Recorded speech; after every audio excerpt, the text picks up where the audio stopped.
शनिवार दिनांक 30 नोव्हेंबर 2024 रोजी शनी अमावस्येनिमित्त आळे येथे शनीश्वर मंदिरामध्ये महाआरती संपन्न झाली। शनिदेवाचा प्रकोप शांत करण्यासाठी शनी अमावस्या हा शुभ दिवस मानला जातो। महाआरतीसाठी भाविक मोठ्या संख्येने उपस्थित होते।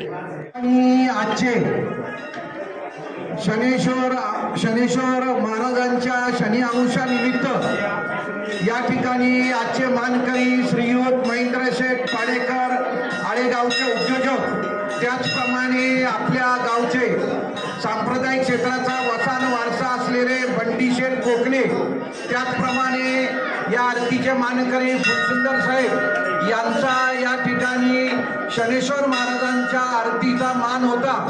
त्याचप्रमाणे या मानकऱ्यांचा या ठिकाणी शनेश्वर देवस्थान ट्रस्ट तर्फे या ठिकाणी श्रीफळ व शाल देऊन सन्मान करण्यात येत आहे।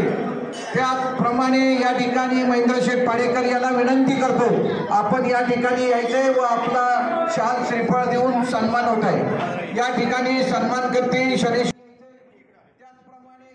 त्याचप्रमाणे या शनी मंदिरासाठी आपल्या सामाजिक काम करीत असताना, आपला सांप्रदायिक क्षेत्राचा वसान वारसा जोपासत असताना बंडी शेठ कोकणे यांनी या ठिकाणी या शनी मंदिरासाठी कपाट त्यांनी त्यांच्या वडिलांच्या स्मरणार्थ सुरेश शेठ कोकणे यांच्या स्मरणार्थ या ठिकाणी कपाट दिलेले आहे। त्यांचं सुद्धा शनेश्वर देवस्थान ट्रस्टच्या वतीने हार्दिक स्वागत।